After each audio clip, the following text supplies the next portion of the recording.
This is Jocko Podcast number 232 with Echo Charles and me, Jocko Willink. Good evening, Echo. Good evening. From Colonel Grosby, commanding 5th Manchester Regiment. Dear Madam, your letter of the 20th of August reached me safely. Your poor son died a heroic soldier's death, and all belonging to the 5th Manchester Regiment, from myself downwards, are proud of having been comrades of so brave and honorable a lad. I am glad to be able to inform you he did not suffer any great pain. He died saying he hoped if he ever got over his wounds, he would soon be able to return to his duty. I am informed by those who were present with him in the blockhouse at the time that he passed away happily and willing to meet his God. You have every reason to be proud of his memory, and may God help and comfort you in your great sorrow. I will inquire if he has left any keepsake that could be either sent to or kept for you. I have asked my wife to call and see you the next time she is in Manchester. Believe me, yours faithfully, H. Grosby, Colonel.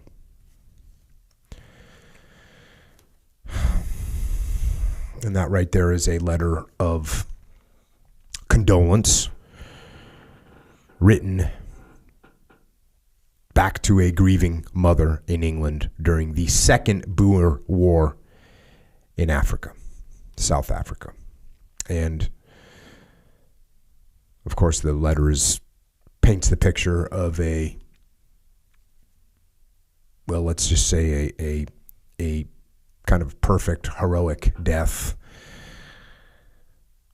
which I guess is what any mother would want to hear. But make no mistake about any war, including the Boer War in South Africa, that this scene was awful. So the Boer War in South Africa, you know, it's a war that people consider to be one of the first modern wars. And there's a bunch of wars you could throw in there that are also called that. I mean, the American Civil War was in some ways considered a modern war. You had some wars that were right around there that weren't a modern war. They were kind of a mixing. You know, there's one battle that the British fought against the modest Sudanese. It was in 1898, in September of 1898. And during this battle, you know, it was British soldiers and actually Egyptian soldiers as well versus these Sudanese. And during the battle, there was 48 of the British and Egyptians who were killed, 382 wounded. And on the Sudanese side, there was 12,000 dead and 13,000 wounded. So that was kind of a lopsided battle. And if you stand up against the British and try and fight them in that manner of, hey, we'll go toe-to-toe, we have machine guns, or we don't have machine guns, but we have repeating rifles, we have a massive advantage over you, and you're going to continue to charge at us, we're going to mow you down, and that's what happened there. So what happens in the Second Boer War is an early example of asymmetric warfare, meaning you have a small group, in this case the Boers, which is a Afrikaans term that means farmers. And there's between 20 and 60,000 of them, and they're going up against the British Empire, which at the time was a massive powerhouse. Obviously, they end up with 500,000 troops. So 350,000 Brits, 150,000 colonials, and 100,000 Africans that are fighting on the British side. It's the Second Boer War. The first one took place in 1880, but it was much, much smaller. It started with a farmer that refused to pay taxes. That seems to be a common thread. We don't like to pay taxes. And the government confiscated his farm and his equipment, and they were going to have an auction. And then these other farmers got together and they attacked the auction. And this is the original term, the term commando, which we use. Well, we usually use it to talk about an individual person, but the original term meant a group of people. It was called a commando, meant 30, 40, 100 guys band together, kind of like a militia group. And they kind of acted in the way we think commandos act, which means they would use mobility and speed and violence of action, surprise and set ambushes and those kind of behaviors. And meanwhile, the Brits are still in that first Boer War. The Brits are still wearing red uniforms. You see what I'm saying? This is a strange world. This is this is during the evolution of war. And they're still firing, they're still setting up in lines and firing volleys together as a group and on command, ready, aim, fire, that type of thing. And meanwhile, the Boer commandos are hiding behind trees. And the first battle that they have, there's 120 Brits dead or wounded, and there's 2 Boers dead and 5 wounded. So, this war lasted 10 weeks, the first one. And like I said, it was less of a war, light action. Then eventually they kind of go into this uneasy peace. And then the second Boer War comes along. And I'm just trying to give some high level. I'm absolutely no expert on these things.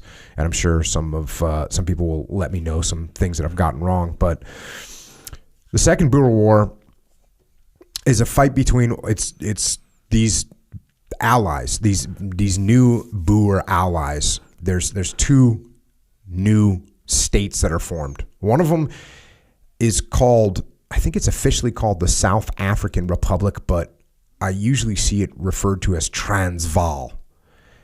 And then there's another state or country called the Orange Free State. And so here's the basis of these. These are a little bit the shape of Africa. You get the bottom of Africa where South Africa is today.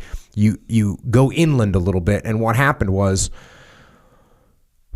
the Brits at one point, they stopped slavery, like no more slavery. And the Boers, they still wanted slavery because they were farmers and that was part of their economy. And they just thought that they deserved to have slaves. And then on top of that, when they got told, hey, you can't have slaves anymore, there was no kind of deal set up for them to be compensated to say, look, if you want us to change the way we're running this economy, we need to, we need money. We need money to hire people. And so they looked for some kind of compensation. The Brits were like, no, this is an immoral activity and we're not having slavery anymore. It's over. So the Boers, or a large portion of Boers, which again, these are different groups of people. I want to say mainly Dutch. The Boers were mainly Dutch settlers, which is why they speak Afrikaans, which is like a version of Dutch.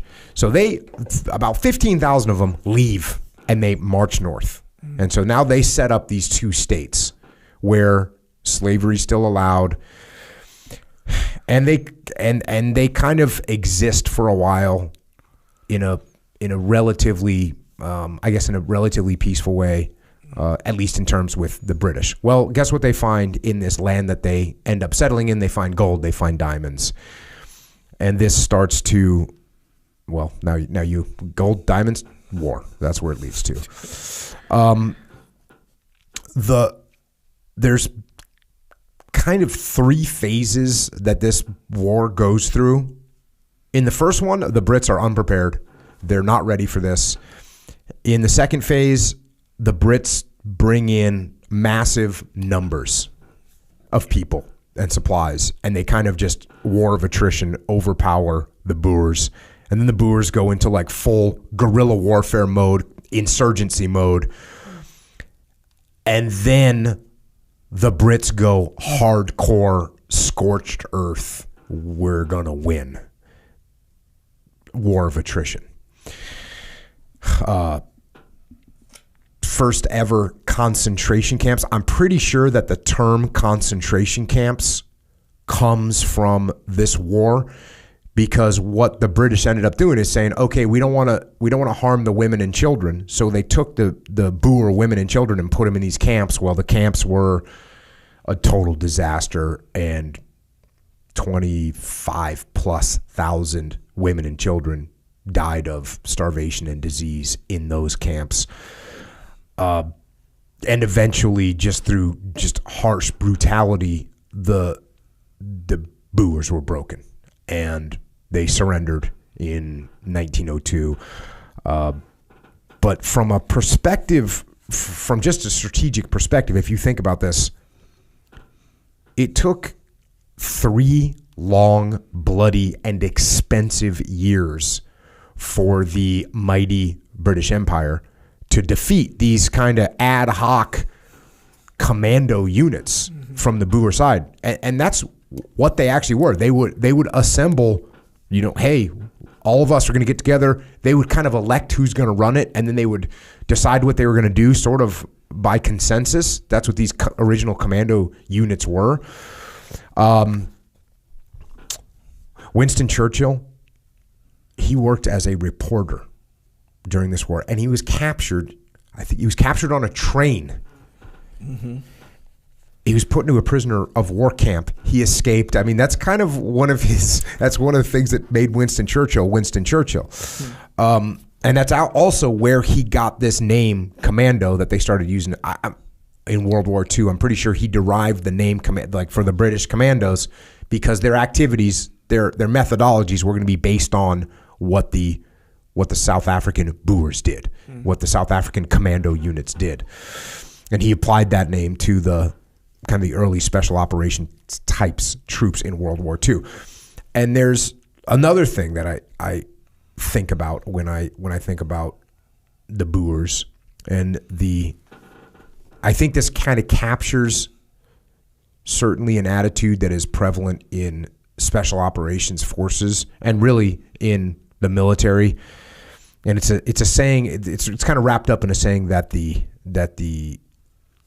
South African Boers had, and the saying is, and I'm not going to do this right because it's a foreign language, but the saying is "Un Boer maak 'n plan," and what it means is a Boer makes a plan, and it's a pretty cool saying, because what do you do when something goes wrong?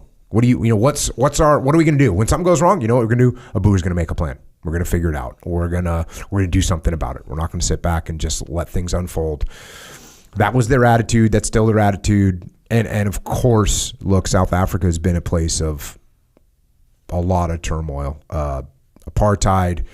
It's been financially just a disaster at some points. It's just a tough place. And I've been there. I'm lucky enough to have been down there.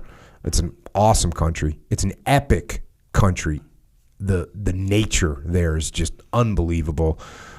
Shout out to the troopers down there in South Africa. Paul Slade, his South African crew at his company, they have legit jiu-jitsu.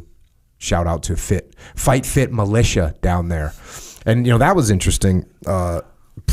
Awesome guys, awesome gym. Guy named Chef. Sure, Chef. And yeah, Chef, who's legit, and his buddy Rich. They run this gym down there, and we went there and trained when I was in South Africa. I had it seemed like about a 14-hour death roll with Chef, who's a total beast. Penny Thomas, also from South Africa. Penny Thomas. Shout out to Penny Thomas. But incredible place. And, that gym was amazing, what they were doing in that gym. And one thing that kind of surprised me is it was totally wide open. Like every different type of person was in there.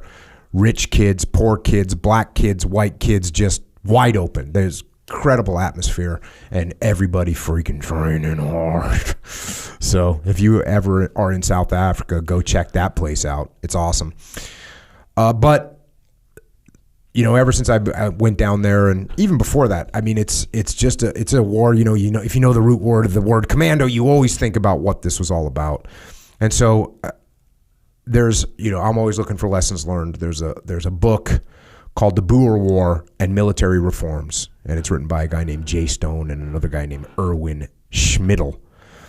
And it's a very interesting book, the way it analyzes what happened and what lessons were learned. And I'm going to focus on the lessons learned that they pulled from it. And I'm sure at some point I've got quite a few good books of, the normal Jocko podcast, first person account of a guy that was on the battlefield, which, look, some of these battles were just insane, especially because you get to see we'll just jump into it. So a couple things to kick this thing off. Here we go. Going to the book. Britain was unique among European great powers in retaining a voluntary army. So at this time, a lot of Europe had conscripts still. So you were just going to do your service. You're getting drafted. In order to maintain a flow of recruits, equipment had to be of above average quality, making the British Army the most expensive in the world per soldier. So they're spending a lot of money. With government preoccupied by the budget, there was little room for innovation much of the 19th century. Not a lot of innovation happening. One of the things that they talk about is, of all the specialized departments, it was intelligence, where the dual British deficiencies of organization and budgetary restrictions are best illustrated. In 1899, the Germans spent an equivalent of $270,000 for an intelligence staff of 300 officers. Great Britain only spent $11,000. So they're not spending much on intel. And where this comes to play is perhaps the war's most glaring intelligence failure was the lack of adequate maps of South Africa, and in particular of the Boer republics. The Boers, for their part, published no maps and would allow no British subject into their countries to draw them. So they kind of knew what was going on. It's also interesting because for them to make that, for them to proactively do that, it meant they knew the importance of maps. Yeah. And a lot of people don't understand the importance of terrain when it comes to combat. Yeah. If you don't understand the terrain, you're in trouble.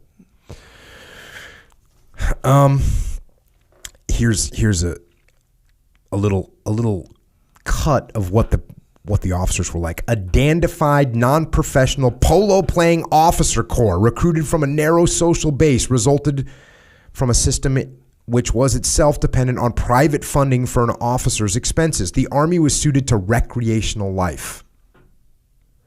In the 1890s, an officer could absent himself from regimental duties for as much as 250 days annually in the name of sport.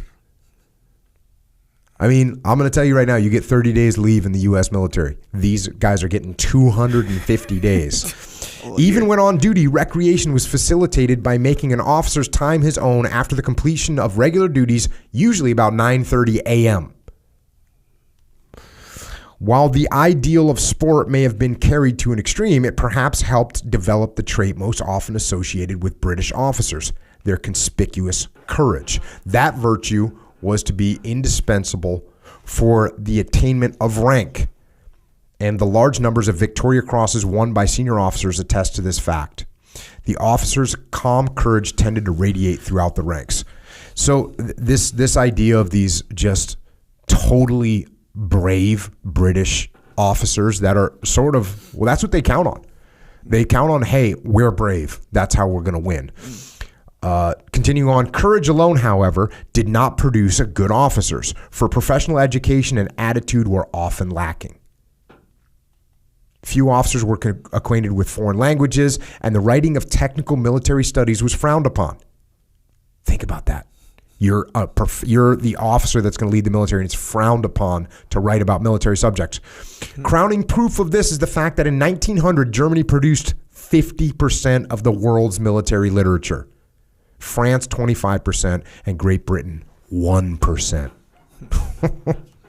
If the raw material of the officer corps was somewhat lacking, only Owing to poor training, this system served only to compound its errors. So you can see what you're dealing with. Doesn't this paint the most stereotypical picture of, these officer guys that are like, hey, I'm smart, I'm a great athlete. I don't need to study this stuff. I'm brave. And you also think about Germany. Look, Germany has a militaristic nature, right? And obviously even more so before World War II and before World War I, even more so. Think about one country's producing 50% of the world's military literature. That's insane. And the Brits are producing less than 1%. A couple other things here about what we're dealing with. Long-term 12-year enlistments created a professional rank and file. In order to attract manpower, Britain had to pay in both relative and absolute terms. During prosperous times, pay had to go up, or the army, it was feared, would be left with only the dregs of society. To deal with this perceived problem, the English army had always maintained a high proportion of officers and NCOs. Supervision was omnipresent, and individuality was systematically stamped out of the recruit. So it's a super top-heavy organization. And everything's just being over-supervised, and you're always being told what to do. It's always amazing in the Army or the Marine Corps, there'll be a guy that's 20 years old and he'll be in charge of like a legit number of guys. Whereas this is the opposite. This is where, hey, I've been in the Army for 9 years and I'm not in charge of anyone because I'm getting directed on how to do everything. The natural outgrowth of such closely ordered system was a soldier bred to deference and lacking in initiative. You can see where this is going. How much of this was due to process and how much was due to raw material is open to question. In 1899, only 18% of the enlisted men could be considered illiterate. So, got a bunch of guys that can't even read. Reserve components, I got to talk about this just to let you know that they're out there. Reserve components known as militia reserves, militia volunteers, or yeomanry had several distinct roles, and they played the national defense system, so they're going to get called up as well, kind of the reservists. The Army was totally directed toward home and colonial defense. In examining battlefield effectiveness, one must go beyond questions of organization and numbers to matters of tactical doctrine. For the British, this was most often equated with overwhelming firepower. That's what their doctrine is. We're going to overwhelm you with firepower. Every soldier received an issue of 200 rounds annually for target practice. That's a joke. All training and practice fire was carried out from kneeling and standing positions. I'm going to promise you, you don't want to be standing on the battlefield. Musketry practiced, and this is a quote, consisted of firing a limited number of rounds at stationary bullseye targets. At fixed known ranges, progressing from 100 to 1,000 yards, the distances gradually increasing instead of decreasing as they normally do in war. Once a year, there was a field firing when the battalion would spend a glorious morning lazing away at the number of screens set up in conspicuous positions which no sane enemy would ever think of occupying. So that's what they're doing. They're lining up. 150 rounds were to be used solely for practicing collective fire. So out of your 200 rounds, 150 of them are going to be, hey, we're all standing up in line and we're practicing shooting together. On the battlefield, regulations stated that infantry fire was to be opened at 450 meters as opposed to 600 to 1,000 meters for the Germans. While the British continued to place undue emphasis upon volley fire, the Germans preferred individual skirmish fire. Large sections of training manuals dealt with close order battalion formations such as the square or echelon, which deemed especially useful in savage warfare. So what they're talking about there is the Zulu Wars. Like, hey, you're getting attacked, we're going to stay in line, and as these people attack us with spears, we're going to gun them down. And it's important that we stay tight and put up big volleys of fire. Meanwhile, the Germans are over there going, hey, skirmish line, cover and move, make a little bound forward. Sir Frederick Maurice, the famed military historian of the period, lent his prestige to a volume that taught the advance is to be made as rapidly as possible, the main object being the attack with the bayonet. Independent firing is generally advisable only at short range, but so did you hear that? Individual firing is only advisable at short range, but if an especially favorable target presents itself, it may be ordered also at the middle of extreme ranges. Whilst the attack is being developed, volleys only are to be fired by section or subsections till the order is given for independent firing. That's what they're doing. More sophisticated solutions involving fire and movement, cover and move, could not be developed as long as heavy reliance was placed upon the bayonet, which in turn was most effective in massed formations and proved a psychological weapon par excellence. Faith in the bayonet enabled troops to advance with the intent to use it. It was feared that if this principle was ever called into question, then the troops would not approach the enemy close enough to be of any use whatsoever. So they're using the bayonet charge as sort of the foundational culmination of their movement. These guys have guns. You know, the enemy is going to have guns. Yep. Tactical flexibility was extremely limited, since the drill book of 1896 did not include any instructions for the movement of troops in extended order. Extended order means you're spread apart. They're all at close order. They're all basically shoulder to shoulder. Oral commands tended to be extremely formal to the point of awkwardness. For instance, one said, "That blank face," the blank being filled by some object, such as a building, rather than "right face." Similarly, one had to say, "Advance, right, incline, halt," rather than "take cover behind those rocks." The British tactical scheme supposed that once units were engaged, they would function mechanically. It was not considered that morale might falter under adversity. Think about that. They just think when they give the order to go, guys are going to go. Morale will not falter. During the years immediately preceding the Boer War, the Army had two opportunities to test the effectiveness of its organization and doctrine. In 1898, Britain staged its largest peacetime maneuvers in more than a generation. Some 50,000 men, organized in 2 corps and 2 cavalry brigades, took part over a period of 3 months. The maneuvers, in fact, went on only from breakfast to dinner, as officers felt the need to be free in the evenings to attend to the London Theatre and socialize with the country gentry. It's horrible. This exercise was held on familiar grounds of Aldershot, which was unfortunate since it encouraged a neglect of reconnaissance. So you already know, so we're not going to do any reconnaissance. We already walk around here all the time. Perhaps the greatest revelation in the ineptness of the high command in dealing with more troops than most of its members had ever seen in one place. Their flaws noted in the officers' failure to mount secondary attacks and a continued lack of coordination with artillery. When forced to dismount, cavalry showed considerable firepower in the defense if supported by machine guns. On offense, however, it still proved inadequate in reconnaissance. The second phase, which took place at Aldershot, was even less successful than the first. Infantry advanced without the use of cover. This is a nightmare. Reconnaissance was poor. No digging in of trenches was permitted, allegedly for fear of damaging the downs, the fields that they're on.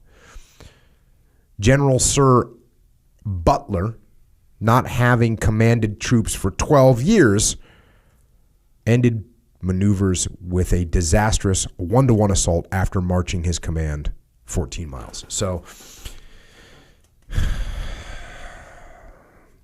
you can kind of see what we're dealing with. Are you getting a picture of what we're dealing with? Yes, sir, I am. It's not a good picture. No. It's not a good picture. It's a peacetime scenario. And look, they were in wars during these time frames. I mean, I talked about what they did. They were in wars. This was England, man. They were all over the world fighting skirmishes. But they weren't getting in it in this kind of these tactics that they were using were working because they're going against people that aren't armed properly. So here we go. At the outbreak of hostilities, the Army could muster only 27,000 men. So now we're getting into this war. It could only muster 27,000 men in the theater of operations, whereas the Boers fielded 45,000. Clearly, the situation differed from colonial wars in which the opponents lacked the ability to monitor a gradual buildup of British strength. Requesting troops and knowing what to do with them are two separate matters. Even after the outbreak of the war, no effort was made immediately to increase the intelligence staff or draw up plans for troop utilization. It was the army, after all, that was responsible for the request that the colonials send only infantry and no cavalry. General Buller, and this is the guy initially kicking off this war, the theater commander, was to complain of the last-minute plans. Here's what he had to say. The details were arranged by a committee sitting at the War Office. So we already don't like that. Like, there's a war. You're in South Africa. There's people up in England. There's no internet. There's no video teleconferencing. They're coming up with plans of how you're going to fight this thing. They're not even there. I was not invited to attend its meetings or furnished with the minutes of its deliberations. I pressed for the employment of General French with the cavalry and for Colonel Miles on the staff. I had no voice in the appointment of the commanders or of the senior staff officers selected. This is a good old boy network. This is guys going, oh, sounds like we've got a war in South Africa. I'd like to participate in that. Can you put me on? Put me on for a jaunt? Sure, yeah. Down to the colonies. To characterize British military establishment of 1899, much should be made of its apathetic, snobbish, and non-professional officer corps, its highly disciplined ranks. And this is, you're going to hear this a lot. Let me say this also. I've worked with the Brits before. They are outstanding. They're an outstanding military, and they obviously transformed from what we're talking about right now. This is why, though. This is why. And I was going to say they use the word disciplined, and many times when they use the word disciplined, they use it both as a negative and a positive throughout this book, because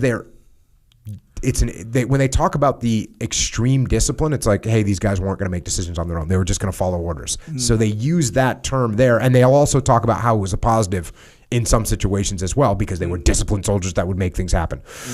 So here we go.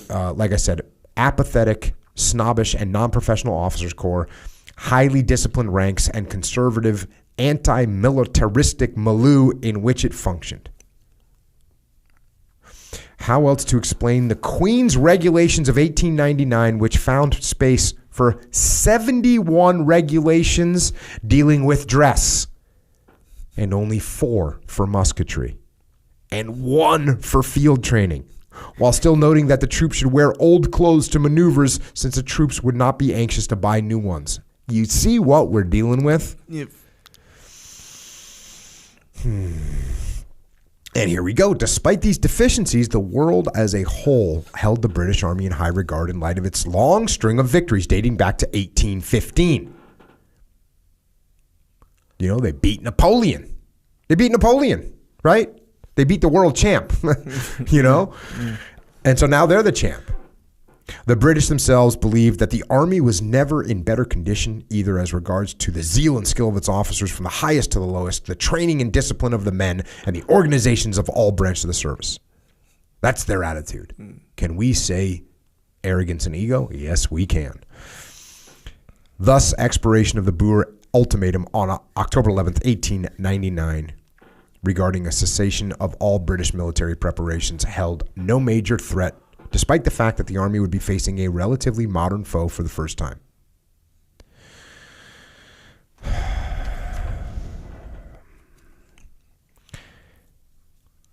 If men and materiel, obviously not reading the whole book, there's the caveat. If men and materiel proved to be in short supply in the early stages of the war, such was not the case with shipping. Great Britain, as the premier maritime power, had long been accustomed to the movement of troops by sea. The massive commitment transported 188,000 men, 36,000 horses, 409 pieces of artillery, and 1,951 vehicles over 6,000 miles without any serious consequences on the level of British commerce. That's amazing. So logistically, they can get it on.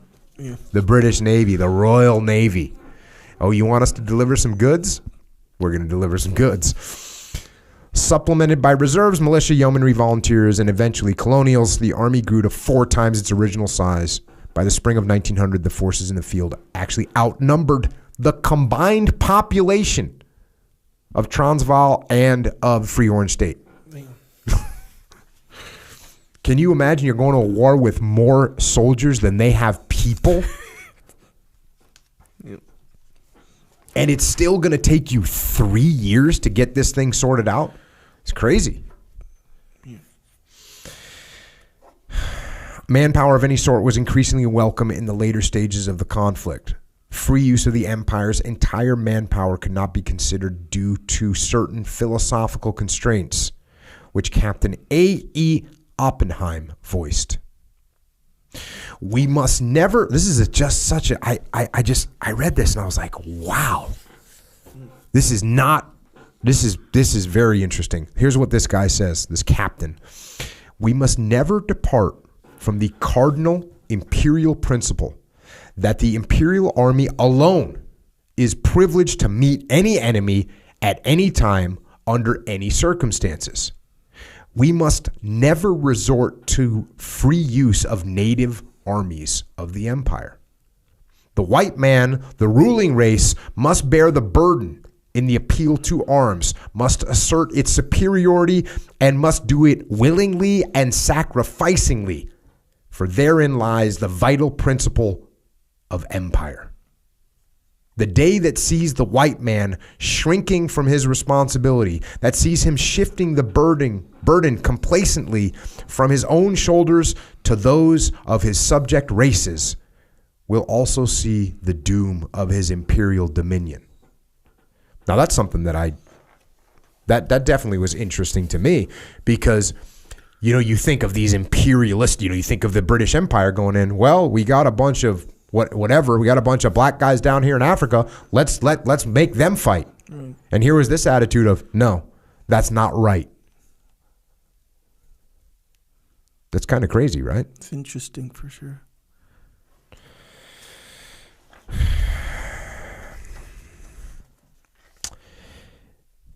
Fast forwarding a little bit. In retrospect, one cannot help but be impressed by the war's impact upon the Army Service Corps, increased in numbers, redesigned for a lighter and more durable enlarged system of animals.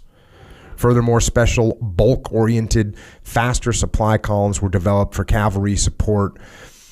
For the first time, limits instituted on officers' kits. This is why I highlighted this part. And the notorious cast iron kitchen and wagon load of champagne associated with General Buller became a thing of the past.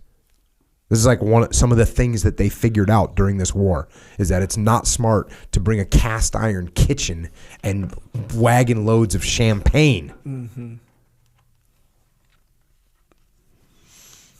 I think it's safe to say, to put this into modern parlance, is that this is the war where shit got real.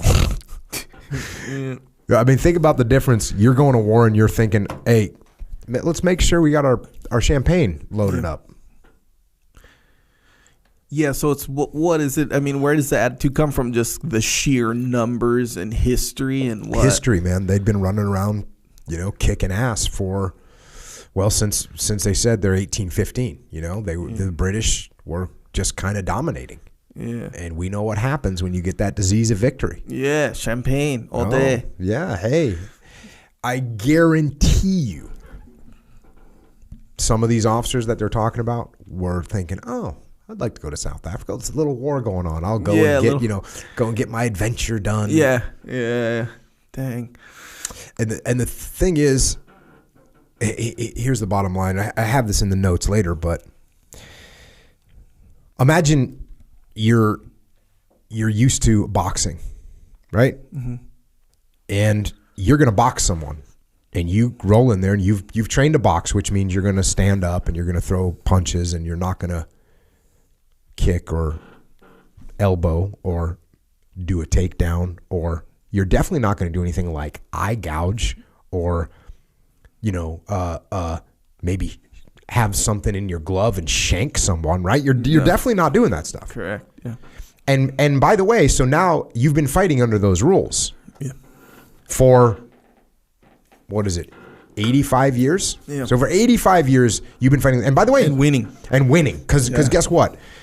Everyone you're fighting, I mean, if we try to figure out what this looked like, I bet you this looks like a 300-pound boxer that's going up against a 100-pound boxer. That's kind of what all these wars have been like up to at this point, right? Yeah. Hey, we're going to roll in there, and this person's going to be small and weak, and we're going to do the boxing thing, and they're going to throw their punches don't even hurt us. Yeah. They don't even hurt us. And eventually you just knock this human out. Yeah.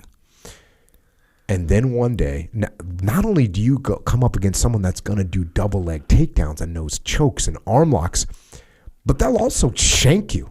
Yeah. You know, they don't have any rules. It's not just no rules MMA. It's no rules. I'm gonna have a shiv, and I'm gonna cut your throat.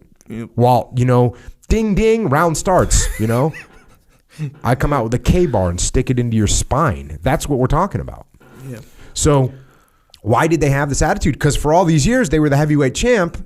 Yeah. And I got a fight tonight. Cool. Make sure you bring the shots for when we're done. Yeah, because it's going to take about 3 minutes. Yeah. And then I want to have an after party like the old UFC days. I'm sure they still do it, but I haven't been to an after party in a while.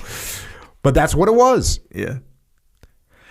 Yeah, like it was so much like that they would bring the champagne. It's like they'd bring their trophy with them. Yeah, almost, exactly. Kind of thing, you know. Exactly. This is disease of victory to the nth degree. Yeah. It's crazy, man. It's crazy. During the course of the Boer War, the Afrikaner armies numbered about 40,000 men. No more of 20,000 whom were ever on the field at one time. So most people they ever had out in the field was 20,000.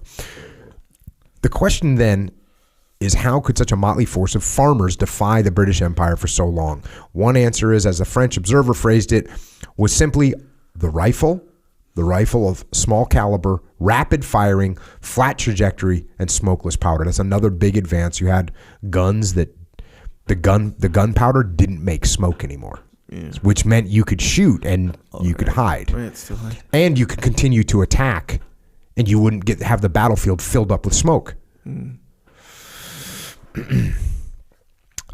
then this is it goes a little bit further than that. The Boers' true strength was not at long ranges, because they talk about how everyone thinks, the Boers were hunters, they were farmers, so they would get really good shots at long ranges. But this is kind of just in addition to that. Their true strength was not long ranges, but rather in sharpshooting at under 300 yards. Boer's skill in that regard was demonstrated in the later stages of the war, when their arms were mostly captured from the British and they still maintained their mastery in small unit firefights. Rifles alone could not assure survival in the face of the vastly superior British numbers and cumulative firepower. From the beginning, even when they were overly attached to their wagons, the Boers were able to outmarch their opponents when freed from their baggage. So they eventually they carried wagons in the beginning, and then they finally were like, hey, we're not even bringing these things. When freed of their baggage, train, and camp followers, the difference in rate of movement increased rapidly. Boers mounted on ponies could, on occasion, travel 60 miles a day for several days on end, and when called upon, their sturdy little horses could go for 3 days without food. Such marches, however, could only be considered on the basis of a ready supply of remounts. An additional factor was the Boer's pony lighter load weight and its distribution. The Boer saddle weighed half that of the British. A rider carried only a little food, his rifle, his ammunition, and a blanket. Everything else was transported on a spare mount. Consequently, a Boer pony carried 250 pounds as compared to the British chargers nearly 400 pounds. So they're lightweight. Lightweight means that going back to the heavyweight versus the 100-pound guy. That 100-pound guy's got some mobility, and he's got some endurance. They used their artillery very well. Talking about that a little bit. Concealment and protection were their cardinal principle. This is for their artillery. They were frequently outnumbered. In the field, several alternative protected positions were developed for each gun, thus permitting rapid replacement when a piece came under fire. Speed of movement was the essence of the Boer gunners, and the British were constantly amazed by their ability to bring heavy ordnance rapidly into action at unexpected locations. So they would pre-dig positions.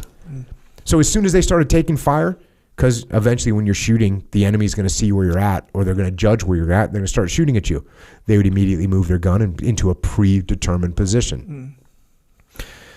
The Boers' use of single guns rather than battery, and they're talking about big artillery guns, was the focus of considerable amount of contemporary interest. A single piece could keep an entire army awake for a night, firing at 6 miles range. The Boers realized the morale effect of unreturned fire and the sense of security provided when one is assured of covering fire from one's own guns under any withdrawal. They realized that psychological warfare, just dropping bombs from 6 miles away from one gun, and how powerful that was. The machine gun proved more deadly and was considered an equivalent of 25 men. Thanks to the masterly use of terrain and smokeless powder in battle, the Boers were often able to give the impression of greater numbers than in fact existed. Captain Slocum, the American observer, noted that at the Battle of Kolesno, and we'll get into that, not a single Boer was to be seen from the beginning of the battle to the end. On occasion, the Boers would deliberately expose themselves in order to further confuse the enemy. So in this one of the opening battles, 14,000 Brits versus 4,500 Boers. The Brits had 143 killed, 755 wounded. The Boers had 8 killed and 30 wounded. Use of dummy guns, black powder to attract fire, and command-detonated diversionary charges further confused the Brits. In the attacks at Spion Kop and Nicholson's Neck, the Boers advanced in small, mutually supporting groups rather than long lines. Generally, they tried to deploy their younger men forward, their older men to the rear, and foreign volunteers still further back. So we have cover and move going on. Mm-hmm. Totally different. Mutually supporting elements. You know what the basis of maneuvering on the... You know what the basis of fire and move and cover and move and fire and maneuver is? Mutually supporting elements. In fact, the minute that you get too far away from another element that you can't mutually support each other, you are going to die.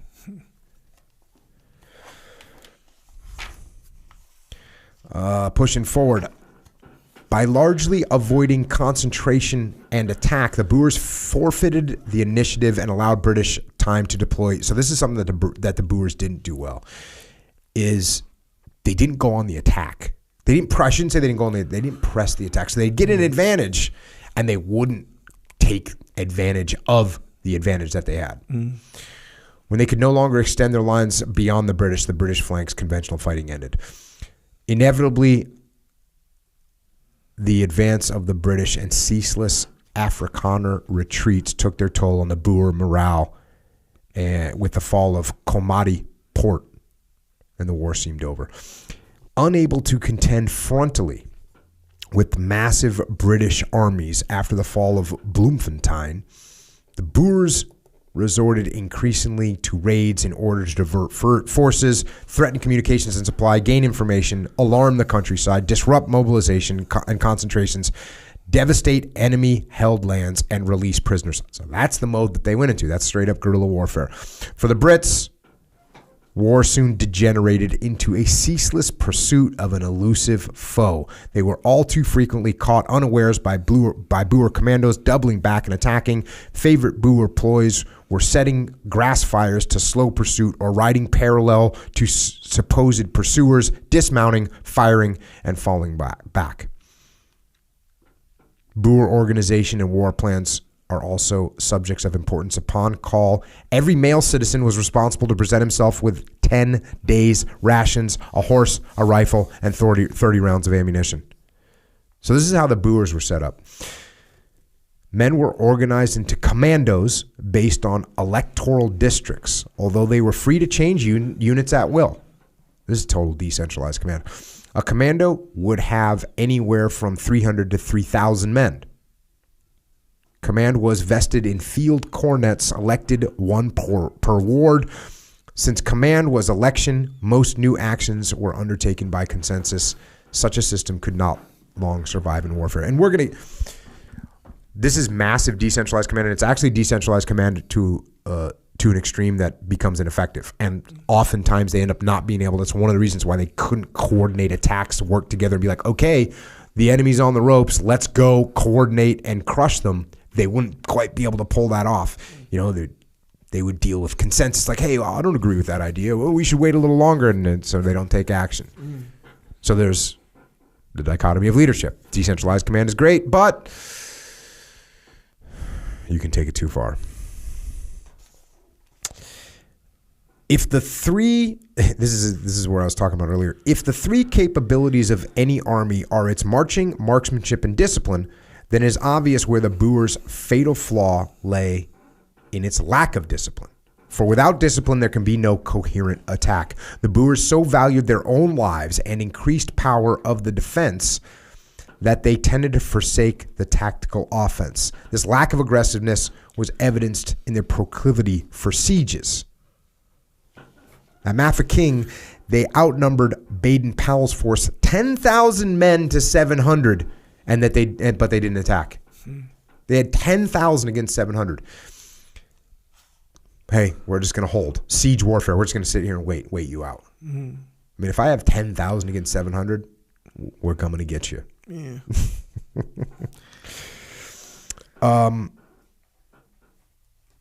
Such unwillingness to launch attacks consistently hurt the Boer cause tactically and strategically. Even in the field, had the Boers been more aggressive, the British would not have had the time to maneuver around to their flank. Lack of discipline was not only a drawback to Boer attacks, but also had peculiar ramifications for the process of surrender. White flags had never been used during the native wars, and thus it was not understood that everyone must stop firing when the flags were raised by either side. The British frequently complained that while some Boers raised their hands, others would continue firing, and that caused problems. Much to British chagrin, Lord Roberts wrote, "The Boers have been the first to introduce into war the theory that every individual has the right to ask quarter for himself at any moment in an action, a theory which our own soldiers seem to have almost invariably accepted." So you'd have a couple people surrender and a couple people don't. That's confusing. Yeah. And this is interesting.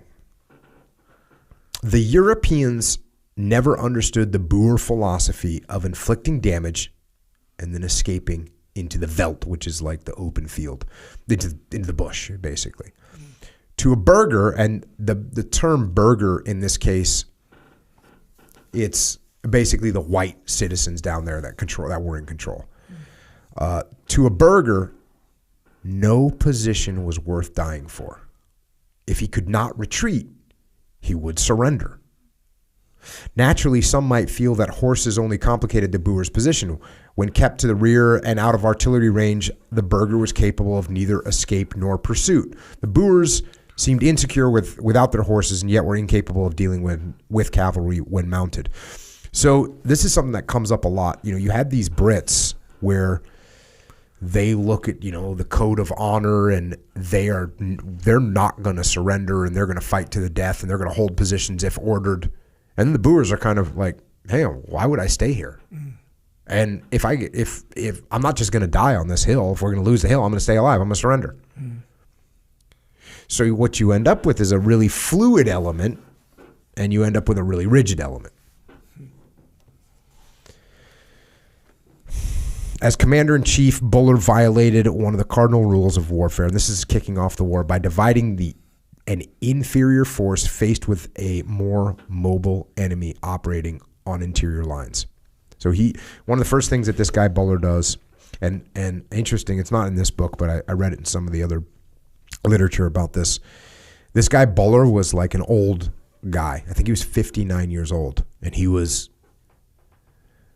kind of not in the best of health, and the Boers called him the Red Bull because his name was Buller. They called him Red Bull because his face was all, I'm imagining like the alcoholic kind of sunburned, guy, stereotypical guy.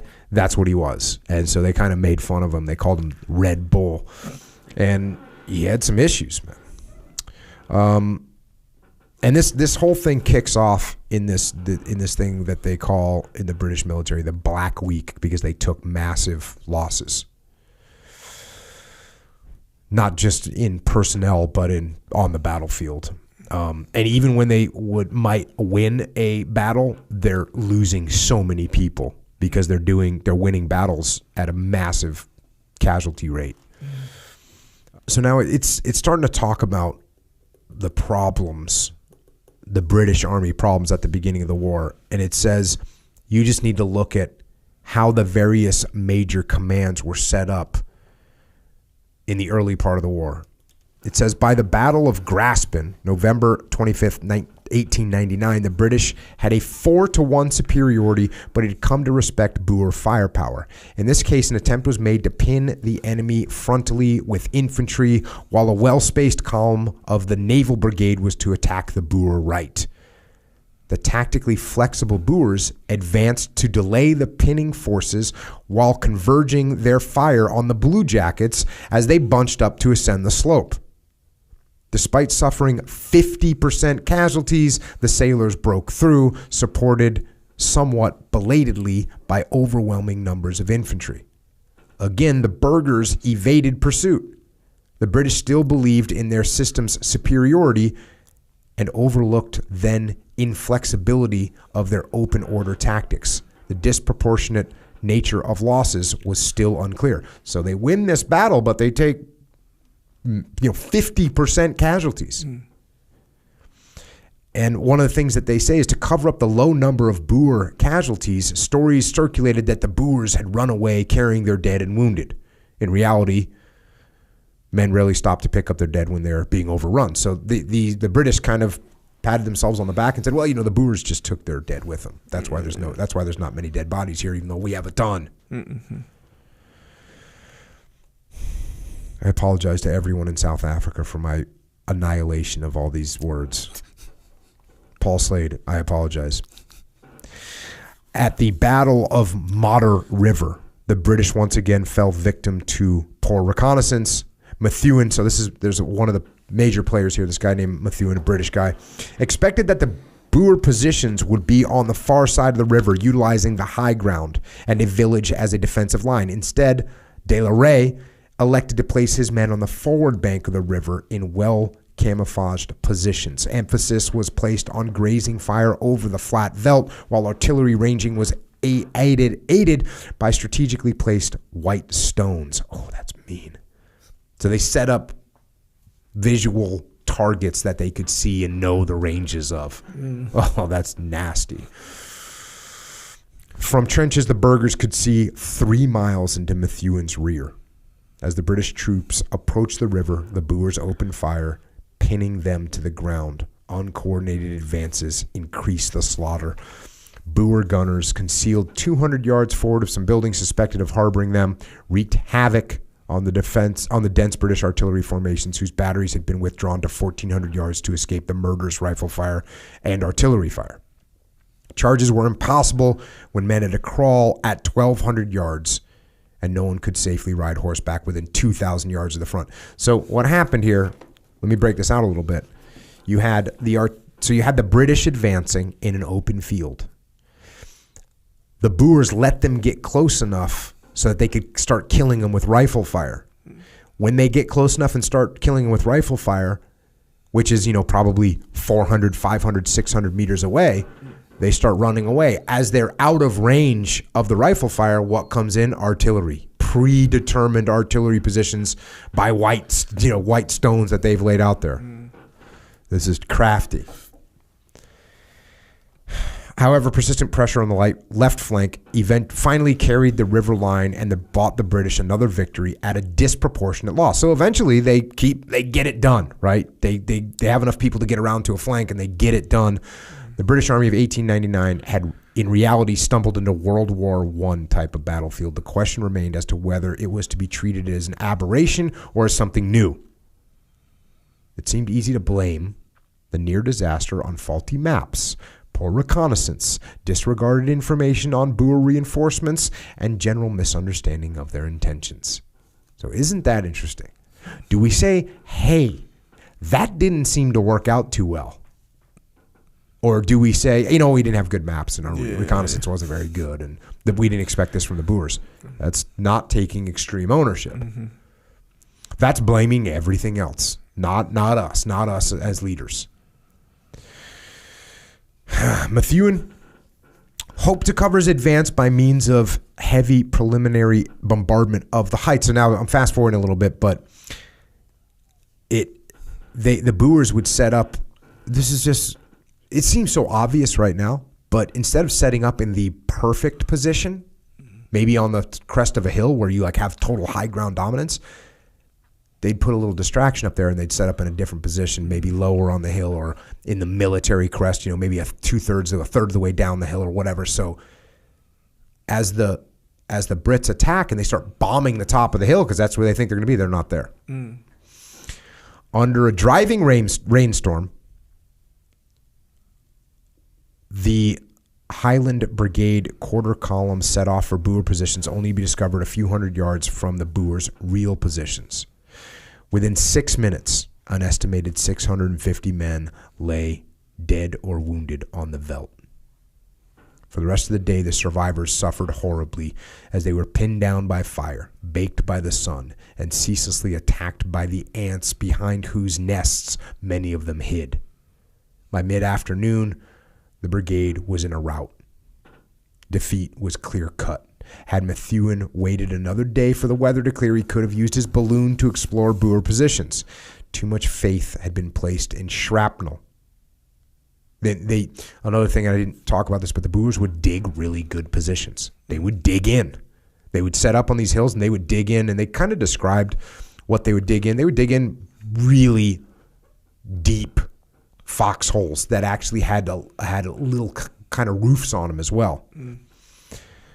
And the Brits thought, hey, if we're hucking bombs at these guys, they're all going to get blown up. But they was having almost zero effect, because if you're in a hole and an artillery shell hits near you, you're going to be okay. Unless it goes in the hole, you're going to be okay. So too much faith had been placed in shrapnel, which had been proven ineffective against the trenches. Poor reconnaissance, ineffective artillery preparation, and a complicated night attack. Are we doing things complicated? No. We're keeping it simple. And poor economy of force were hardly the ingredients of success. So we have complicated attacks, so we're not obeying the law of keeping things simple, law of combat, and also poor economy of force. What that means is you're not prioritizing executing. You're not focusing your efforts on one thing. And this is a common mistake that these guys made. Fast forward a little bit. While Methuen may be accused of being unimaginative in his approach, such could not be said about General Sir William Gatacre, who had actually ushered in the Black Week at Stormberg on December 12th. He proposed to achieve both strategic and tactical surprise by means of a long rail move, followed by a 10-mile night march up the enemy positions before they even knew he was in the area. So he's got a pretty dynamic plan. Almost from the first, his plan went awry. After 17 hours in open-top railway cars under the midsummer sun, his command became lost in its night march. Fearing discovery, Gatacre sent out no scouts or flanking columns as his men stumbled through the night. Unclear as to his location, he decided on a flank approach to Stormberg rather than on the original direct attack, but failed to communicate to his entire command. Poor march discipline alerted the local commando, and the entire column was soon under attack. Artillerymen with the sun in their eyes managed only to shell their own troops, forcing them from a ridgeline they were on the point of taking. As mishap followed confusion, Gatacre ordered a withdrawal, only later to discover he had abandoned the Fusilier regiment. So, I mean, this is just every horrible thing that can happen. You got a blue on blue. You got the teams lost. You got them leaving an element in the field. The final defeat of Black Week was suffered by General Buller at Colenso, just 12 miles from Ladysmith. A mere 6,000 Boers repelled 21,000 British troops from behind a thinly held river line. The Boer position was by no means a strong one. For a front of over 15 miles, they had to hold 2 bridges and several fjords. The southern fjords fords. The southern fords were particularly vulnerable as they were situated barely within rifle range to their rear, which formed a natural line of defense. As usual, the Boers ignored preliminary bombardment and fired only when the British advanced. At once, it became apparent that the Boer medium and heavy guns far outranged comparable British pieces. So this is the way this thing kicks off.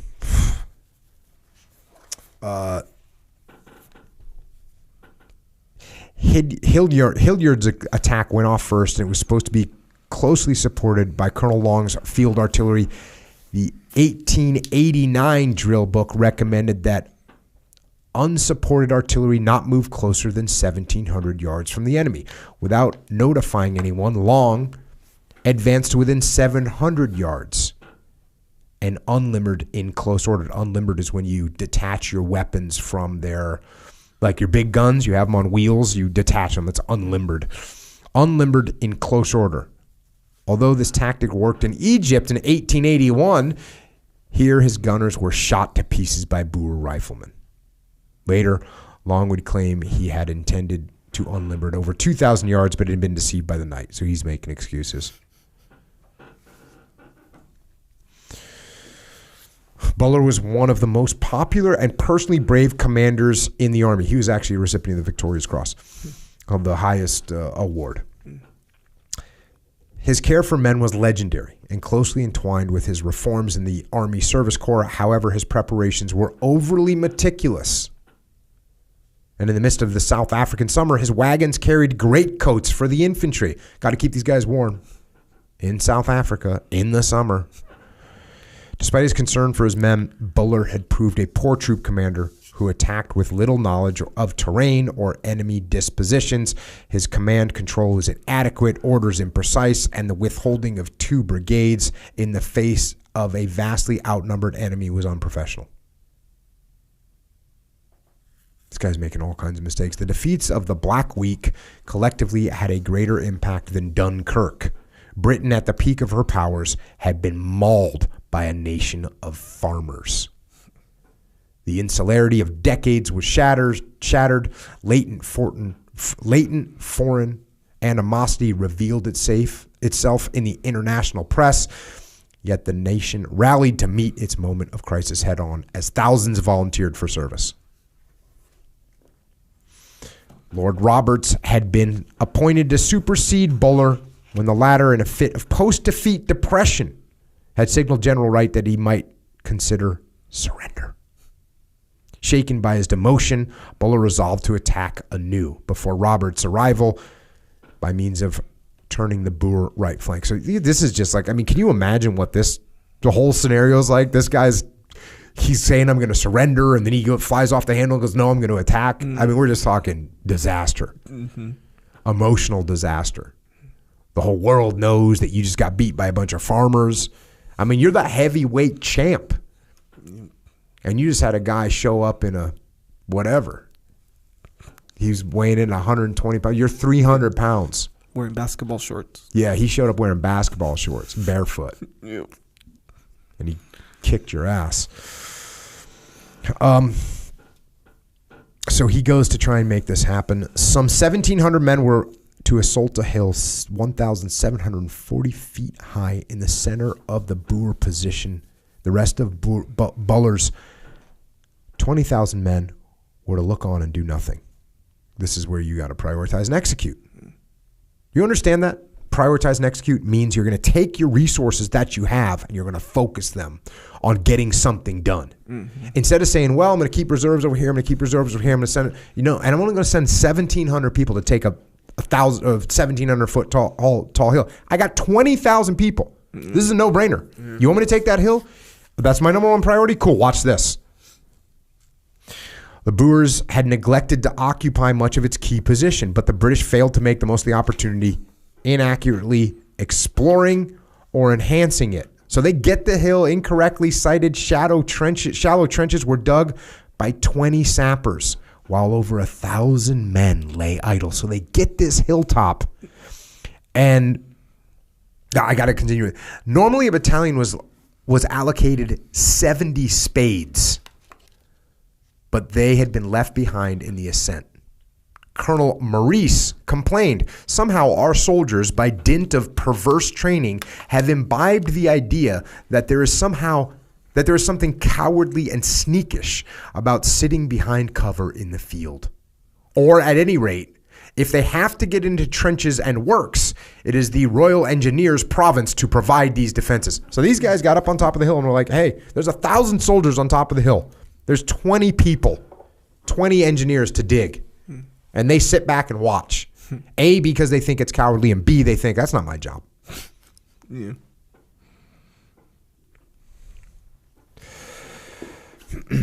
What's weird about this is happening. Right? Like, we're looking back at it, but can you imagine you're sitting there as thousands of people. You know you could be attacked. And you're thinking, I'm not picking up a shovel. And by the way, we didn't even bring shovels. And by the way, we only have 70 shovels for our whole battalion. Yeah. I mean, you'd think that in that situation, that's just kind of the leftover attitude, or the straight up prevalent attitude of not having to really fight, you know? Yeah, because you've never had your ass kicked. Yeah. So like you took a shot and now you're like, I'm not going to worry about that. Yeah. It's going to be okay. Yeah. You get taken down like after the first round. In the first round, you get taken down, and then your coach, you know, in between rounds, the cornerman says, oh, you're doing great. Yeah. Yeah. No, you're not. Yeah, and he's like, man, I remember, so back long time ago, right, before people knew about jiu-jitsu, so this guy, it was actually my friend told me this story about when he got in a fight and he just learned jiu-jitsu. And I'm trying to remember the exact situation, but basically this is a story where he got in a fight with a guy, and then the guy, they got in the fight or whatever, and he choked him out, right? Mm-hmm. And when he woke back up, he wanted to fight again. Of course. So before they fought again, he was like, "Yeah, I'm gonna." He's like, "Yeah, you give me with that sneak attack stuff, right?" Almost like they're not fighting or something. Yeah, almost like that just doesn't count. Yeah, it doesn't count. It's kind of cowardly or whatever. You know, it's like. Yeah, they start, or the guy who gets taken down right here, and you see this actually even now. Mm-hmm. He gets taken down. He can't do anything. He wants to just wrestle me. Wants to just wrestle me. He's looking at the ref like, ref, stand us up kind of thing. Like almost complaining about certain situations in the middle of the fight. So it's kind of like that's that situation right there. Like, oh, I'm not digging nothing. You know? Yeah, we don't do that. Yeah, Brad, you're in a war, by the way. So they just don't realize it almost, you know? Continuing on, while virtually the entire British army stood idle, the Boer army was free to focus its attention and artillery on the hilltop position. Lacking shelter, proper equipment, clear lines of authority, or knowledge that artillery was finally on the way up, the British abandoned the position as untenable.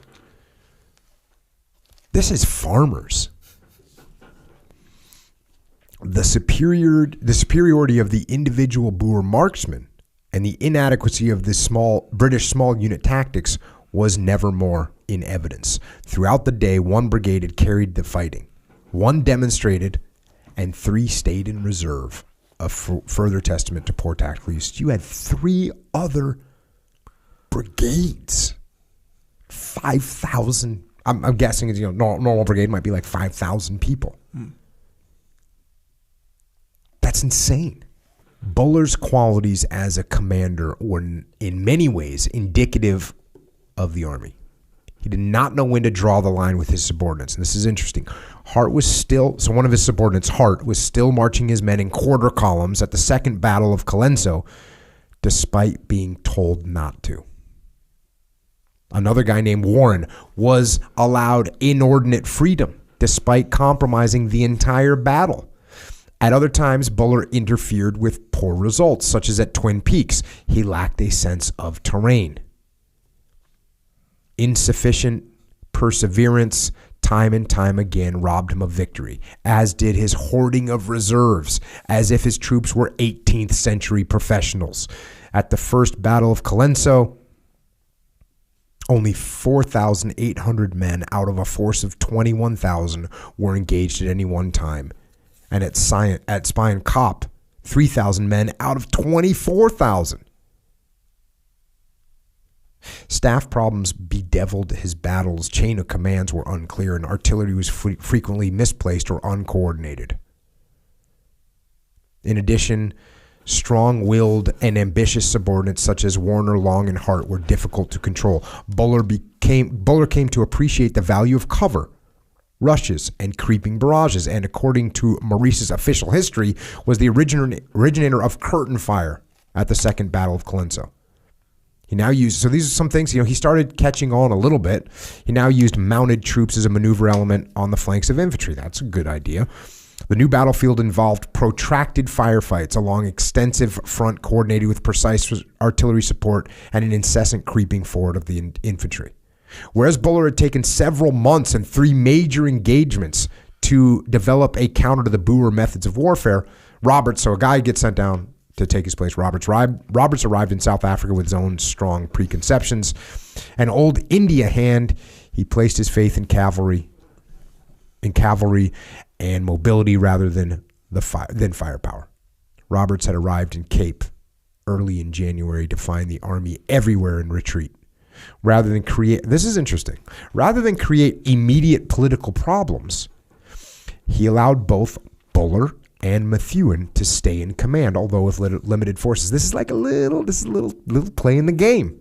So instead of just coming down there and firing these guys, he knew that would be very disruptive, so he kept them there. He just gave them like really small elements to control. Roberts would always remain careful with generals associated with Wolseley Ring, And so there was a guy named General Wolseley who's like a war hero and a general, and he had like his crew. And these guys were part of his crew. And he, this guy, General Wolseley, Garrett Wolseley, was a war hero and a general and a powerful guy. And so he had a crew, and these guys were part of that crew. And so he was also, that's another reason why he kind of played the long game, Not just going to come down there and fire these guys because Wolseley's got a lot of power. The entire army was suffused with pettiness. Hamilton and Littleton lost no opportunity to betray Butler, and Cleary constantly fought Warren and Littleton. So you just have like babies, right? Roberts funneled all reinforcements to the Cape rather than Natal. Despite an increasing numeric predominance, he lulled the Boers into the belief that he was tied to the railways. So the Brits, and I haven't really talked about, the Brits were using the railways to run their supplies and stuff like that. And so he's kind of letting the Boers think that we're addicted to the railways. When ready in late January, Roberts' massive army struck far to the east, threatening Boer supply lines as the Boers withdrew from their earlier blocking positions. This is one of the Brit generals, French's entire cavalry division, the largest such British unit in history, was launched around their flank for the relief of Kimberley. With victory so close, fast forwarding a little bit, they continue to kind of do well, the Brits now under Roberts. With victory so close, nature now intervened, for Roberts was incapacitated by a cold. He got sick. And Kitchener, his chief of staff, assumed command. Kitchener launched an immediate concentric assault against the Boers, which most veterans realized had little chance of success. More than a corps was thrown into the fruitless and uncoordinated attack. So this is ridiculous. So this guy, Roberts, is doing pretty well. Kitchener takes over because Roberts literally gets a cold. But when this guy takes over, man, he just goes hard. Mm-hmm. He's trying to get a name for himself. And he starts all these attacks, trying to basically surround the Boers. More than a corps was thrown into the fruitless and uncoordinated attack. Commanders were ignored. Kitchener rode about the field, directing battalions and raising havoc. Frustration mounted as battle-dazed men began to trickle back from the front line and wander about for lack of orders to entrench. As Kitchener attempted to launch yet another attack, he stripped troops from a key terrain feature. This guy's just a micromanager, just trying to make things happen. It's horrible to read. Once back in command, Roberts ceased further assaults and resorted to 10 days of bombardment and a final night attack. So isn't it, we always talk about how leadership's the most important thing on the battlefield, and I skipped a whole chunk of where everything's just falling apart. Kitchener suffered 1,200 casualties. He almost lost one of the major cities. Ridiculous. So Roberts comes back in and just stop. And then he kind of starts these more methodical attacks and continues that.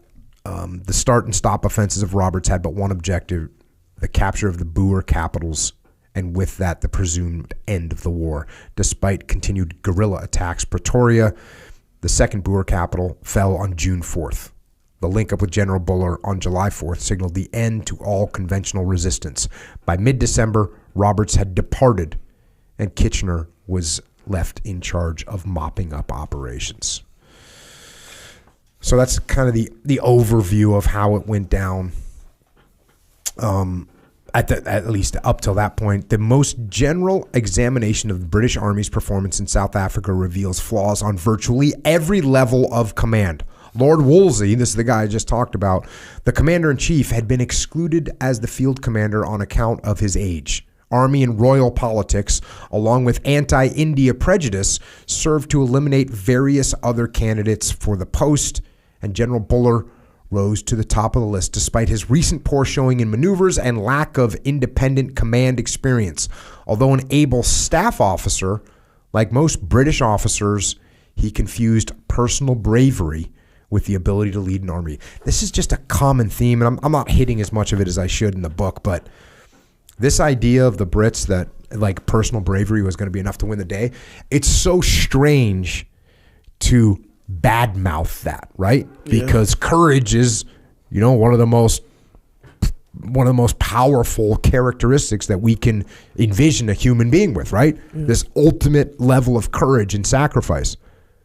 But in many ways, it was a negative quality because they thought if they had that, they're good to go. And this, you want to take it back to the MMA metaphor, is like, you see that one guy that's all kinds of fired up and he's yelling and screaming for a fight and he's highly motivated and he might even be training really hard in his strength and conditioning. Yeah. And he might be ready to go the distance. He might be ready to die when he goes in the ring. And it doesn't matter. When you get in there against someone that has better skill than you and that outmaneuvers you, all that courage and bravery doesn't do a damn thing but get you killed. Mm-hmm. So I guess it's not that crazy to look at that characteristic from a different angle. Mm-hmm. If you're putting your whole, now look, if you have a fighter that's a wimp, right, that lacks any kind of courage, that lacks bravery, right, they're not even going to get in the cage, or they're going to be scared to get hit and they're going to run away and they're going to lose. But you have to have both. Yeah. You have to have courage. You have to have skill. Yeah, and kind of, to add to that too, you get a guy, MMA again, a guy who's like he's a great wrestler, great grappler, good submission guy or whatever. Mm-hmm. And then the other guy's maybe a really good striker and he talks a lot of trash in interviews and stuff. Mm-hmm. So he gets under the guy's skin. The guy goes in super mad, super fired up, super motivated. I'm going to basically beat him at his own game. I'm going to knock him out. I'm going to strike, rather than strategically go for, make yourself in a better position as far as like tactically, strategically, whatever. And then he tries to stand with him and he gets knocked out. Of course. Like you can be motivated, but that guy's just way better than you, bro. You got to be smarter than that, you know, kind of thing. Yeah, it feels like that's what they're doing too. Yeah. Now, so that kind of wraps up some overviews of what happened on the ground. And look, like I said, I got some books that are first person perspective on the ground, Boer War, and we can go into those. I'm sure we will at some point. But where this book goes next is how they took the lessons learned and what they did with those lessons learned, positive and negative. But as I sit here and look at my notes, it's not short. There's a lot of things that got learned, and there's a lot of lessons that they incorporated, and there's a lot of lessons that they didn't. Or there's lessons that they made progress towards and then backed away from. So rather than do it right now, I want to leave enough time for that. So let's call it, and we'll pick up the Boer War military reforms on episode 233. So in the meantime, Echo Charles. Yes. Since we are trying to learn. Oh, yeah. Since we are trying to make progress. Yes. How can we continue to make progress as individual humans? Well, first off, making progress isn't always comfortable. It's not always painless. Mm-hmm. But the good news about that is we have help. So speaking of pain and growing pains, if you will. So joints get a little sore when you lift. Indeed. And I got to be honest, I've been out of the supplementation situation for a little bit. This was a little while ago, a few weeks ago. But I got the replenishment of supplements. Mm-hmm. And what I'm talking about is... That's bad planning. Yeah. Yeah. You sound like the British Army on that one. I know, I'm looking around the ball. For things to blame. You know, I got busy, caught up. Nonetheless, anyway, what I'm saying is, look, when we're on the path, we go hard. Most of the time. Mm-hmm. I'm not saying go hard into the ground. I'm saying you go hard. You got to progress demands hard work. We got to push the envelope. Got to push the envelope. I heard a quote from Denzel Washington. He said, "Ease is a greater threat to progress than hardship is." I was like, ooh, that was pretty good. Concur. Because it's true. It's very true.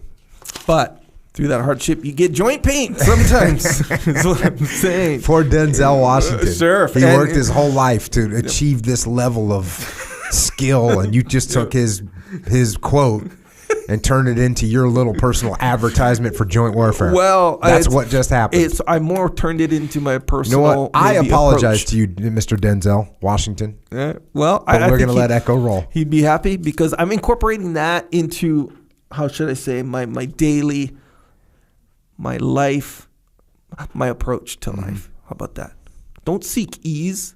Don't seek the rest between sets. Oh, you got to take the rest between sets, but don't seek the rest in between sets. Nonetheless, anyway, when your joints get sore, take joint warfare because it actually works. You could have said that like 4 minutes ago. Well, you're probably right about that. You know what I saw a video of? Somebody posted the support section, but they were just listening to you talk and listening to you and I go back and forth, but they were laughing hysterically. And I was like, that's a good thing to see. It's a good thing to see. Yeah. Because most of the time I'm figuring the number of people listening right now is 0. Like when they hear me say, okay, Echo, they go, oh. Yeah, podcast's over. Yeah, podcast is over. Fast forward to, Do you think they're missing any? If they did that, they just missed a Denzel Washington quote. Yeah. Tell it to me one more time. Ease is a greater threat to hardship ease is a greater threat to progress than comfort. Than hardship is. Ease is, okay, got it. Yeah, good. We'll give some props to Denzel Washington. It was good. I liked it. But anybody that pressed stop a little early, they didn't get to hear that quote. Oh, they missed it. From you/Denzel. Denzel, the man. All right. Well, there you go. And like I said, joint warfare. If you don't have joint warfare, get joint warfare. That's your whole point. That is the point. That is really, the whole point. That's why Denzel Washington said what he said. Yeah, one of the reasons. His basic message was get joint warfare and krill oil. Yes, that was what he was trying to say. Yeah, essentially. At its core, that's what it meant for sure. Don't forget about the discipline. The discipline go in cans. The discipline powder form. Jocko Palmer. My recommended scenario. Why? Because it tastes like an Arnold Palmer iced tea with the perfect amount of lemonade in there. It has a little bit of sweetness to it, sure. But it's sweetened with monk fruit. Yeah, so that's not sugar. You're all good. Yeah. You're not getting any insulin spike. Yeah. No, you're going smooth, flatline that thing. Easy money. Yeah, and you'll get a little bit of hype. Yeah. A little bit of a. You know, you have that noise that you use for a sound effect. It's like.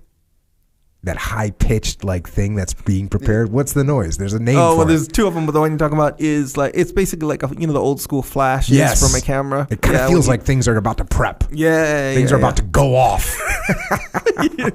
So we need to. You can edit this and you can put in when I say you get that little, and you can put it right. So I'm going to do it. So I'm going to leave you a little spot. Right. When you get that little. Boom! There you go.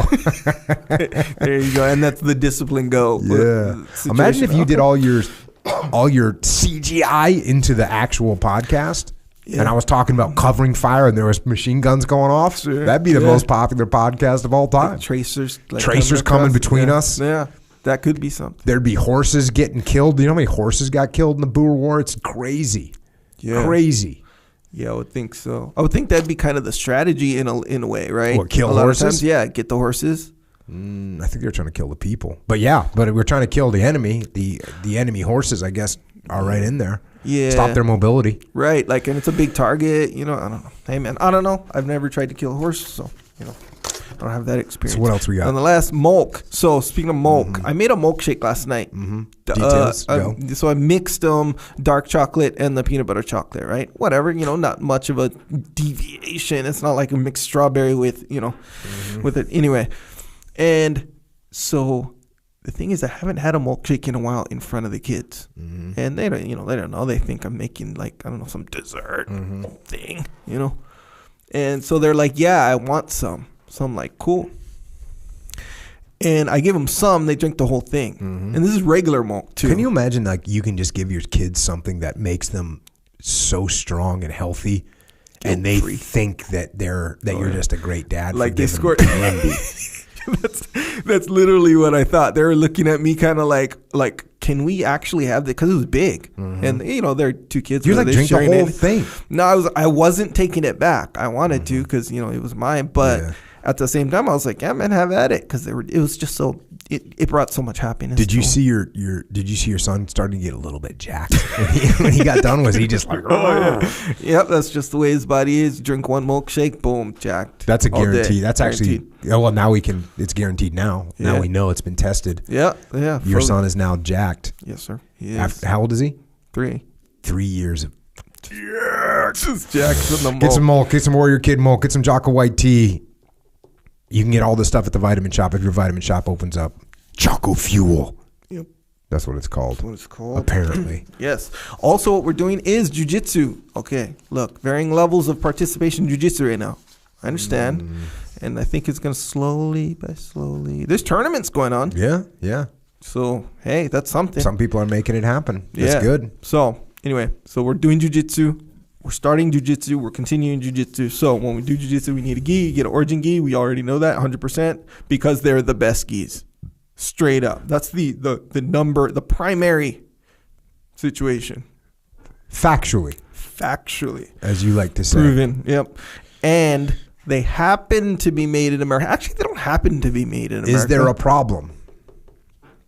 The fact that these gis are so comfortable that Denzel is sort of, at parade rest over in the corner shaking his head saying, boys, what's up? That's a good question.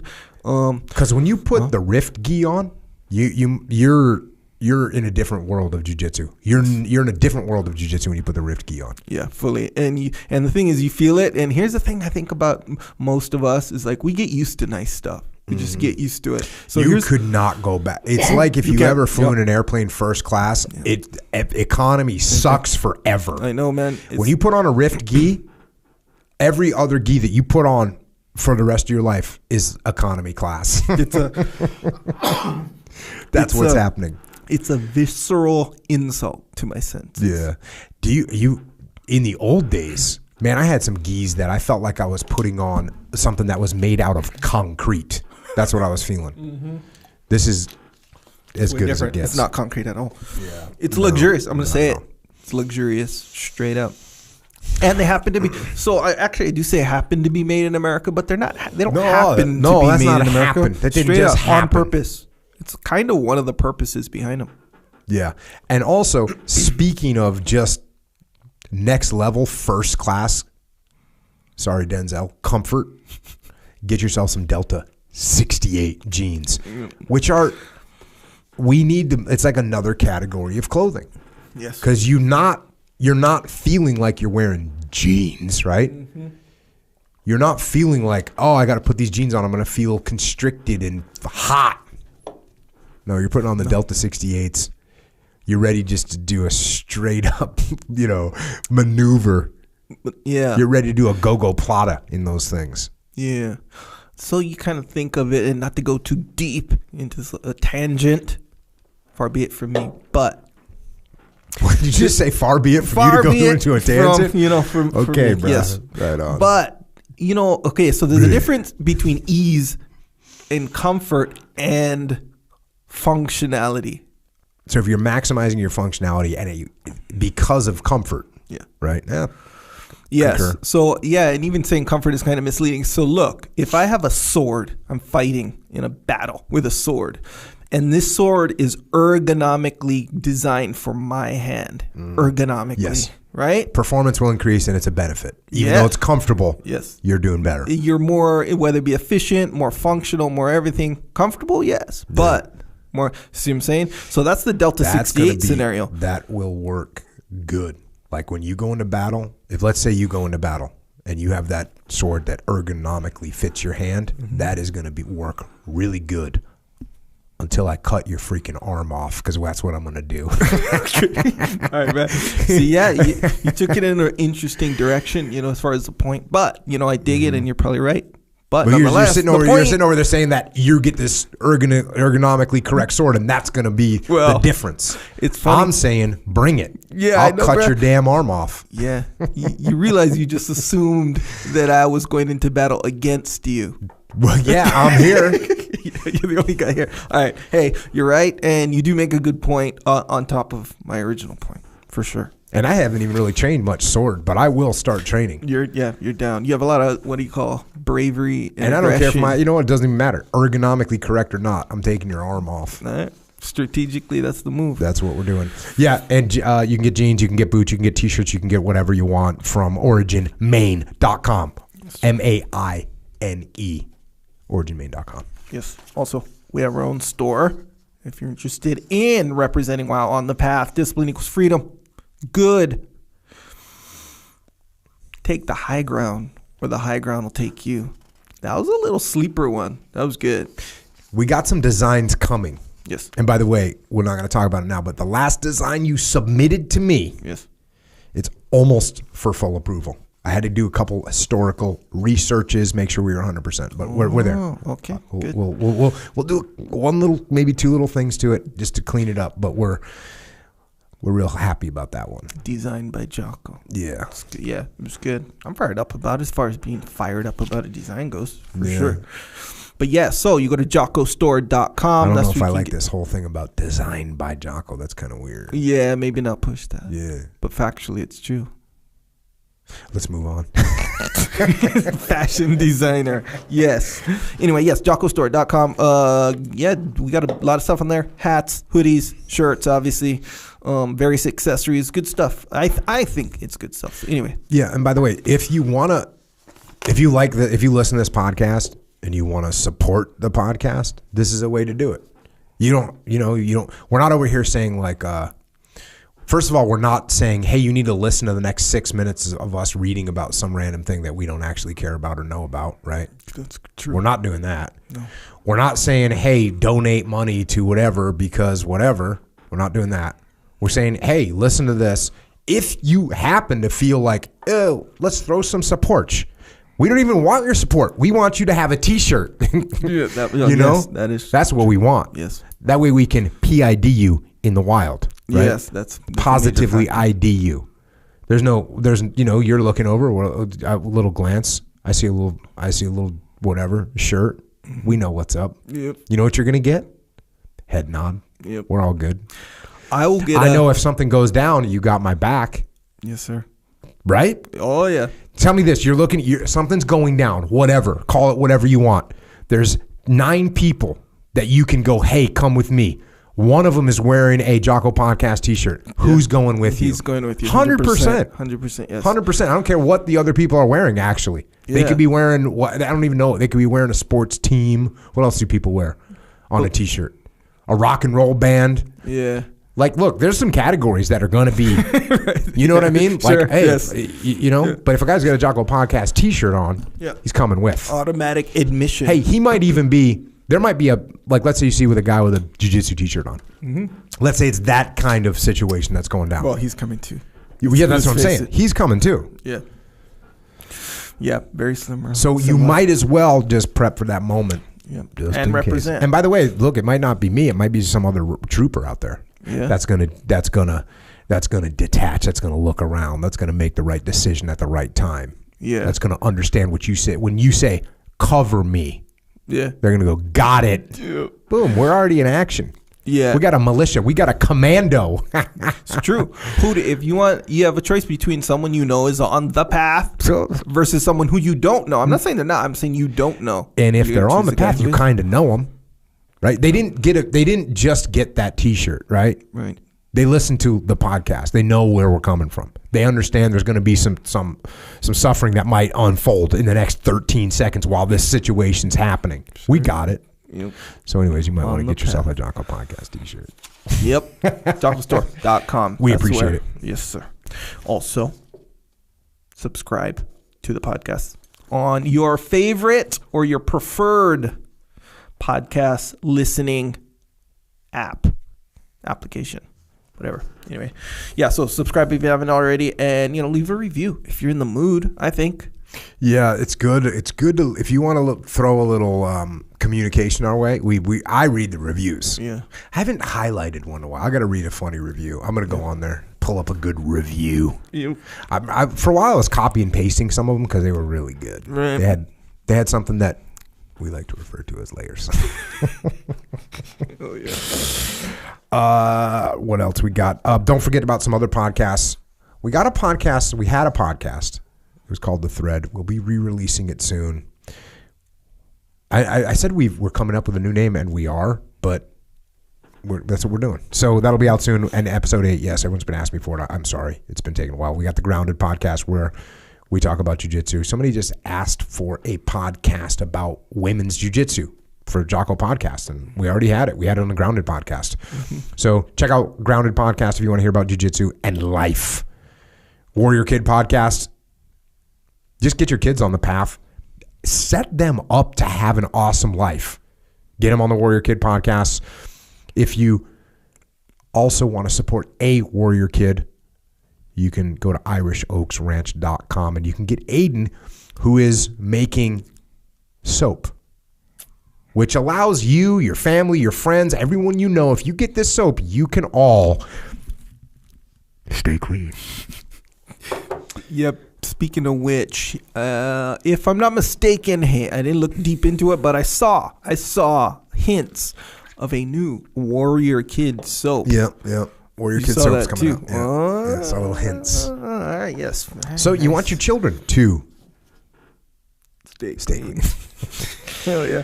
Also, YouTube channel. We do have a YouTube channel for video version of this podcast. Excerpts on there. If there's anyone that would like to see CGI special effects during the podcast, let's get Echo freaking working harder. Because right now he just cut. How hard is this? You show me, you show you. You show me, you show you. This podcast, you didn't say anything, so it's just basically me. Yeah. You're not doing any work. But that's where the can we get some horses trampling across? I mean, how cool would that be? What do they call it when they hide something in like a video game or a movie? They hide something that you got to look for? Easter egg. Yes. People should go onto YouTube and they see when I mention something. Yeah. All of a sudden there's a Zulu warrior over my shoulder or whatever. You know what I'm saying? Yeah, that's a very good idea. Why is it that you claim to be the creative guy and I'm over here coming up with all the ideas? Have you noticed that? No. Where are you at? I don't think you are. Why am I covering the movie? For this whole thing. How about this? We'll look into it. Cool. If you don't put a special effect, at least one thing that happens during the podcast, you're disappointing everybody that's here. I'm sure that's factually correct. Oh, I guarantee that's factually correct. Right. You know, when we did the audiobooks for Extreme Ownership and the Dichotomy of Leadership, Extreme Ownership. So if you listen to the Extreme Ownership audiobook, I don't want to try and make it sound crazy, but there's audio effects in there. Yes. There's machine gun fire. There's the call to prayer. There's some explosions.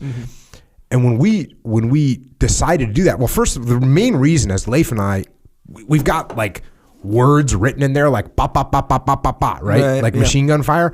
And I don't want to start off the chapter going, for instance, this one, chapter 6, simple, starts off with the word whoom, right? It's trying to tell you an explosion just happened. Gotcha. I didn't want to have to say that. Right? I said, we decided a bunch of these chapters start like that. Here's one, enemy tracer round zipping overhead, right? I don't want to have to make that noise.